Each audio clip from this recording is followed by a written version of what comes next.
కోట్లాది మంది హిందువుల మనోభావాలతో ముడిపడి ఉన్నటువంటి టీటీడీలో వైసీపీ హయాంలో అనేక అవకతవకలు జరిగాయని ఇప్పటికే మనం ఆరోపించడం జరిగింది. చరిత్రలో ఎన్నడూ లేని విధంగా వైసీపీ అధికారంలో ఉన్న సమయంలో తిరుమల తిరుపతిలో అనేక ఆరోపణలు వచ్చాయి. అది అన్యమతస్తులు ఉన్నారని కానివ్వండి, లేదా ఫుడ్ సక్రమంగా లేదని కానివ్వండి, లేదా నిబంధనలకు విరుద్ధంగా వ్యవహరిస్తున్నారని కానివ్వండి, ఒకటి కాదు రెండు కాదు అనేక విమర్శలు అయితే వచ్చాయి. తాజాగా నిన్న చంద్రబాబు గారు కొన్ని సంచలన వ్యాఖ్యలు అయితే చేయడం జరిగింది. దీంతో ఒక్కసారిగా హిందువులందరూ కూడా జగన్ రెడ్డి ప్రభుత్వంలో జరిగినటువంటి ఈ పనుల పట్ల తీవ్ర ఆగ్రహం వ్యక్తం చేస్తున్నారు. ఏదైతే తిరుమల శ్రీవారి లడ్డు మనకు తెలుసు, ప్రపంచంలోనే అత్యంత భక్తి శ్రద్ధలతో చేసే లడ్డూలలో తిరుమల శ్రీవారి లడ్డు కూడా ఒకటి. దానికి ఎంత ప్రాముఖ్యత ఉందంటే ఇతర దేశాల నుంచి ప్రతినిధులు వచ్చినా కానీ ఆ ప్రసాదాన్ని మనం ఇస్తామంటే అంత ప్రాముఖ్యత ఉన్నటువంటి లడ్డు. అలాంటి వెంకటేశ్వర స్వామి లడ్డు తయారీలో జంతువుల కొవ్వును వాడారు అనే వార్త ఇప్పుడు అత్యంత చర్చనీయాంశంగా మారింది. నిన్న చంద్రబాబు గారు మాట్లాడుతూ, మనం గతంలో మీకు గుర్తుందో లేదో, గత 5 ఏళ్ల సమయంలో లడ్డు సైజు తగ్గిందని, అలాగే లడ్డూలో నాణ్యత తగ్గుతుందని చెప్పి అనేక ఫిర్యాదులు భక్తులు ఇవ్వడం జరిగింది. అది సోషల్ మీడియాలో కూడా వైరల్ అయ్యాయి. మీరు ఇప్పుడు వెళ్ళినా కానీ కనపడుతూ ఉంటాయి. అనేక సందర్భాల్లో న్యూస్ ఛానల్స్లో కథనాల కింద కూడా వచ్చాయి. ఎందుకు టీటీడీలో లడ్డు ప్రసాదం సైజు తగ్గుతుంది, ఎందుకు దాంట్లో ఈ టేస్ట్ తగ్గుతుంది అని రకరకాల కథనాలు వచ్చాయి. అసలు విషయం ఏంటయ్యా అంటే, గత వైసీపీ హయాంలో ఆ తిరుమల లడ్డూ ప్రసాదంలో స్వచ్ఛమైన నెయ్యి వాడాలి మనం. దానికి బదులు జంతువుల కొవ్వు వాడారట. అత్యంత దారుణమైన విషయం ఇది. ఇది వింటేనే ఒళ్ళు గగురు పొడి చేస్తుంది. హిందువులందరూ కూడా ఒక్కసారిగా ఆగ్రహవేశాలకు లోనవుతున్నారు. తిరుమలని ఇంత అపవిత్రం చేశారా, వైసీపీ హయాంలో టీటీడీని ఇంత భ్రష్టు పట్టించారా అని చెప్పి ఈరోజు అందరూ ఆగ్రహం వ్యక్తం చేస్తున్నారు. ఎంత దారుణమైన విషయం ఇది. టీటీడీలో వాస్తవానికి అన్నీ కూడా నాణ్యత చెకప్ అనేది జరిగిన తర్వాతే వంట పదార్థాలన్నీ నాణ్యత చెకప్ జరుగుతాయి. లడ్డు ప్రసాదం నాణ్యత చెకప్ జరుగుద్ది, అందరికీ తెలిసిందే.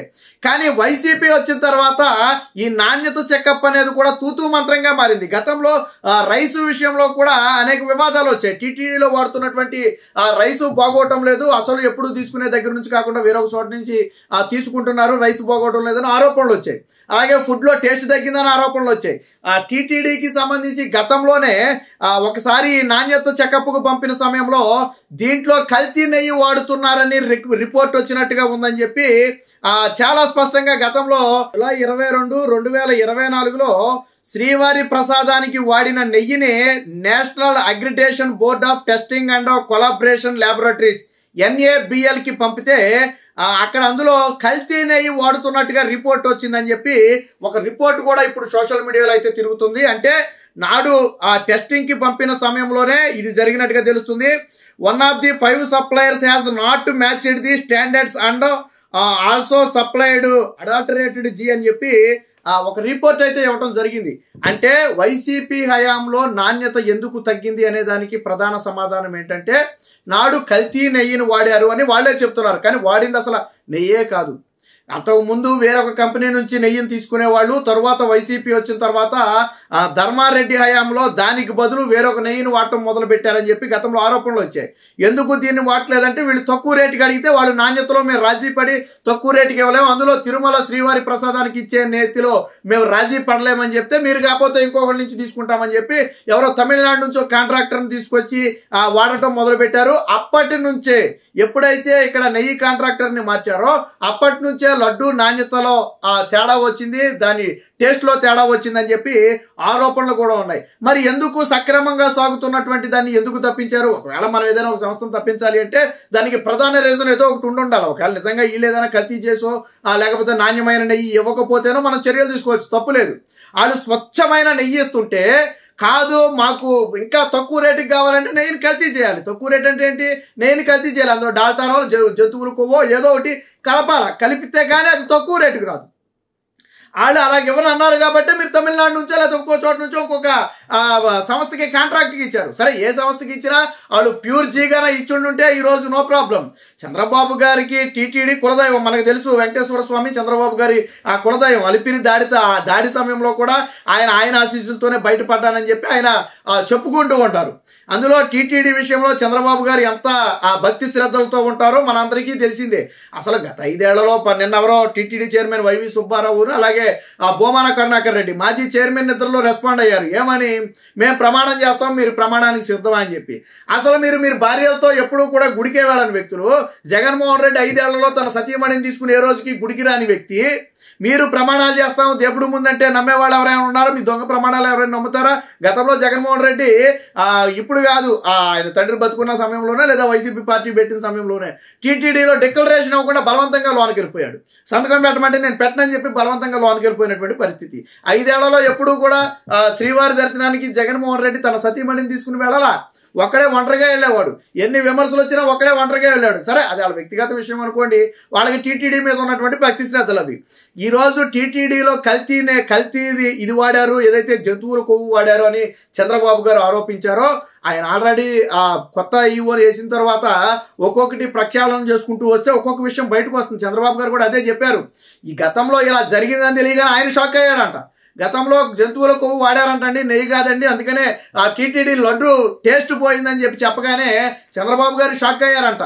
వెంటనే వ్యవస్థ మొత్తం సమూలంగా ప్రక్షాళన చేయాలని చెప్పారంట. అవసరమైతే దీని మీద విచారణ కూడా ఆదేశించాలి. ఆధారాలు సేకరించి అదే నిజమని తేలితే ఖచ్చితంగా నాటి అధికారుల మీద కానివ్వండి, నాడు ఇతర రాజకీయ నేతలు ఎవరైతే చైర్మన్లుగా ఉన్నారో వాళ్ళ మీద కానివ్వండి, బోర్డు మెంబర్ల మీద కానివ్వండి, ఖచ్చితంగా చర్యలు తీసుకోవాలా. టీటీడీతో ఆటలాడటం అంటే అంత ఆషామాషి వ్యవహారం కాదు. గతంలో రాజశేఖర్ రెడ్డి టీటీ మీద విమర్శలు చేశాడు.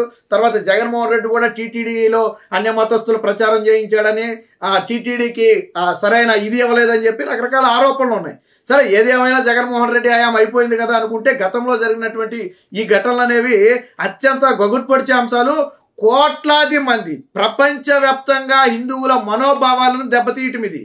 జగన్మోహన్ రెడ్డికి మొదటి నుంచి కూడా మన గతంలో కూడా గుళ్ళ మీద దాడులు ఎన్ని జరిగాయి? వైసీపీ హయాంలో కంటిన్యూగా దాదాపు ఒక 5-6 నెలల పాటు దాడుల మీద దాడులు, చివరికి రాముడి వారి తలను కూడా విరగొట్టినటువంటి పరిస్థితి. అప్పుడు హిందువులు అందరూ కూడా ఏకమై దీని మీద ఒక ఉద్యమం చేపట్టిన తర్వాత కొద్ది కంట్రోల్ అయ్యాయి. మరి ఎందుకు జరిగే దాడులు? ఎవరి హయాంలోనే జరిగిన దాడులు జగన్మోహన్ రెడ్డి హయాంలోనే ఎందుకు జరుగుతున్నాయి? ఇలా 1 కాదు 2 కాదు అనేక అంశాలు. ఈవెన్ జగన్మోహన్ రెడ్డికి హయాంకు సంబంధించే నాడు ఒక టెస్ట్కు పంపితే ఆ టెస్ట్లో కూడా కల్తీనే వాడుతున్నారు, స్టాండర్డ్స్ మ్యాచ్ అవ్వట్లేదని చెప్పి ఏదైతే టెస్ట్ చేసిన ల్యాబొరేటరీ ఉందో అదే రిపోర్ట్ ఇచ్చింది. దాని రిపోర్ట్ కూడా డైరెక్ట్గా టీటీడీ వెబ్సైట్లోనే ఉంది. ఇదేమీ ఫేక్ చేసి సృష్టించింది కాదు. వెబ్సైట్లోనే వాళ్ళు చెప్పినటువంటి రిపోర్టుకు సంబంధించిన వివరాలన్నీ కూడా ఉన్నాయి. ఇది అత్యంత దారుణమైన విషయం. హిందువుల మనోభావాలను పూర్తిగా దెబ్బతీసే విధంగా జగన్మోహన్ రెడ్డి వ్యవహరించారు.